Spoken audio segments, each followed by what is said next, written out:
I'm Deepak Chopra, and I'm revisiting my $1 million challenge to the Militant Atheists, particularly to Richard Dawkins, Daniel Dennett, Randi, the amazing, non-amazing James Randi, and all in that particular tribe of new militant atheists. The reason I issued the challenge is actually very simple. We do not know the biological basis of consciousness. In fact, the two open questions in science today are, number one, what is the stuff of the universe? And it seems to be some invisible non-stuff. And number two, what is the biological basis of consciousness? How does neuronal activity generate thought, feeling, emotion, desire, insight, intuition, imagination, creativity, choice, etc. The reason that Dawkins and his tribe find it so difficult and so challenging and intellectually challenging for them is that they are victims of superstition masquerading as rationality.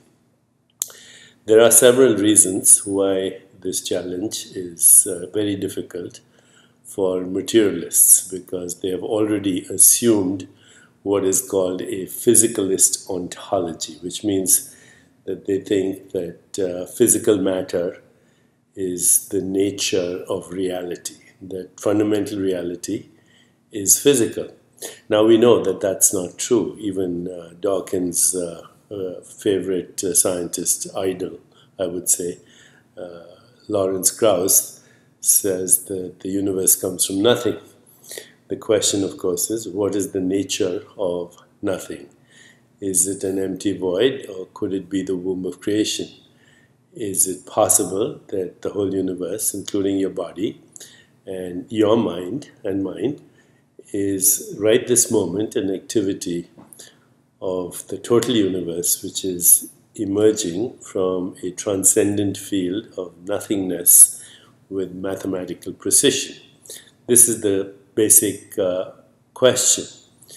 Is this nothingness a form of cosmic consciousness that transcends space and time, that gives rise to matter, energy, information, and the physical objects of the universe, including stars and galaxies, and your own physical body and mind too, and every perceptual object that we experience? This is the fundamental question being asked. What is fundamental reality? Now, Dawkins and his tribe believe that fundamental reality is physical, and therefore this question becomes unanswerable. What is the biological basis of consciousness? How about asking ourselves, is consciousness the fundamental reality of the universe, and is our biology an expression of that? There are many reasons to think it that way, many reasons to think of it that way. The first reason, of course, is that even our neurons, our sensory neurons, they cannot sense. Our sensory neurons do not have the capacity to sense their own activity or brain activity, which means that we cannot theoretically, physically sense what we are thinking. We cannot physically sense what we are thinking. There is no way to physically sense the content of thought, the richness of emotion or imagination or creativity. It's impossible, because the sensory neurons in our brain, within our brain, are unable to actually sense their own activity or the activity of the brain. So right there, theoretically, it's impossible to establish a physical basis for thought, for the richness of emotions and imagination. There are other reasons to question this. And they have to do with understanding the philosophy of science itself. Of course, Dawkins and even Brian Cox and all these people, they don't believe in philosophy. They think it's for the birds. They only believe in their form of scientism, which is already wrong. There are only three ways to understand the universe. It's all physical. It seems even science denies that. There is mind and matter dualism, which also has its proponents in trouble right now, because if mind and matter are two separate things, what is the medium of interaction? What mediates the interaction between mind and matter? Does it violate the laws of thermodynamics? And many other reasons for thinking that dualism is not tenable, which leaves us with only one possibility. Consciousness is the fundamental reality. What Dawkins and his tribe are also guilty of is what is called naive realism. They think that the universe that they see is the universe as it is. But we know that the universe that humans experience is a reflection of the human nervous system. In fact, the human nervous system and the universe go together. There are complementarities.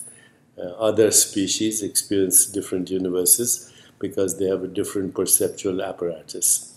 So the universe that astronomers look at with the Hubble telescope and James Watson telescope and the Big Bang and all of that is actually a human universe experienced through a human nervous system and amenable to answers only to questions that humans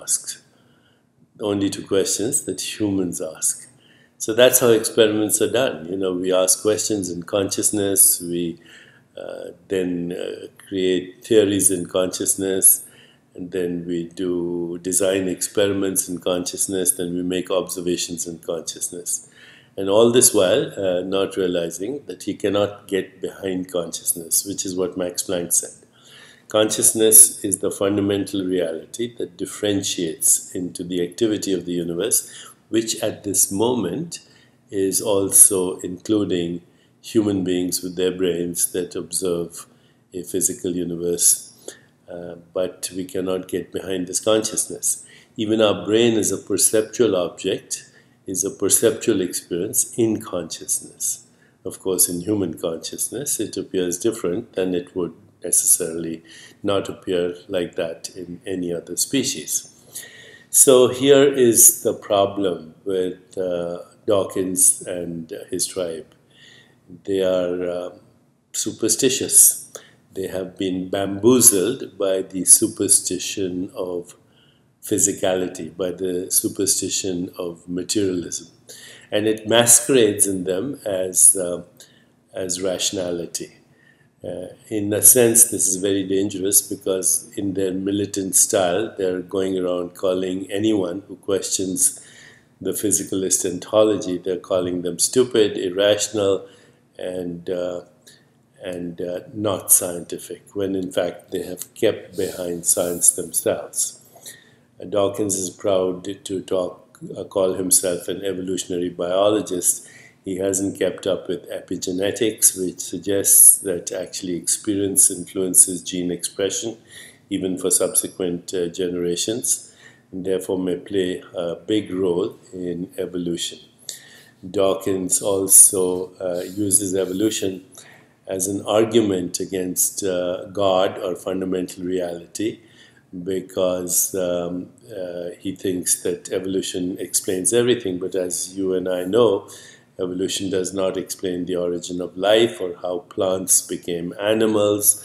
In fact, evolution as random mutations and natural selection is being questioned in its orthodoxy by people like Thomas Nagel, and many others.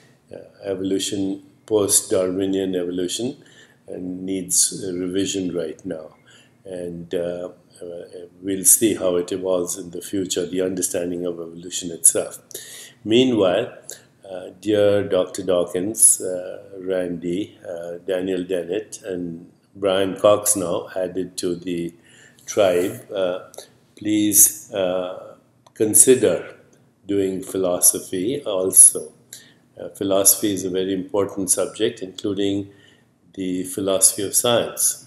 In fact, Karl Popper, who came up with the idea of falsifiability, did consider consciousness as fundamental to everything in the universe.